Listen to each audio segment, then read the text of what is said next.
Check 6 की n can never ends with 0 for any natural number n। कोई भी number 0 से एंड कब होता है? जब वो 10 का मल्टीपल होता है। ठीक है, जैसे मेरे पास 670 है, मैं इसको 67 इंटू 10 लिख सकती हूँ। ठीक है, तो 10 का मल्टीपल होगा तभी वो नंबर एंड्स विद 0 होगा।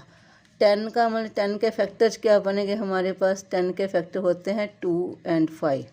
मीन्स किसी भी नंबर को एंडिंग विद 0 करने के लिए मुझे कौन से फैक्टर चाहिए? 2 और 5 बोथ चाहिए। ठीक है, यही है। 250 के फैक्टर्स क्या लिख सकते हैं? 25 इंटू 10 लिखा जा सकता है।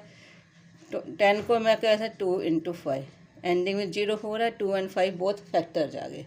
और मैं लिख सकती हूँ 32 लिख रही हूँ। ठीक है, 32 को मैं सारा 2 की 5 लिख सकती हूँ, 2 इंटू 2 इंटू 2 इंटू 2।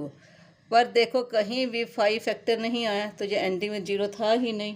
ओके, मतलब किसी भी नंबर को एंडिंग विद 0 के लिए हमें 2 और 5 दोनों ही फैक्टर चाहिए। जो यहाँ पर 6 की n है, 6 के फैक्टर्स क्या है? 6 के फैक्टर्स क्या है? 2 इंटू 3। पर 2 और 5 तो नहीं है ना, इसके फैक्टर नहीं बन रहे ना, तो ये 2 और 3 फैक्टर बने, नॉट एंडिंग विद 0। जहाँ पर 2 और 5 दोनों फैक्टर आएंगे साथ में, चाहे और कोई नंबर आ रहा है, नो प्रॉब्लम, पर 2 और 5 दोनों आने चाहिए, वो नंबर एंडिंग विद 0 होगा।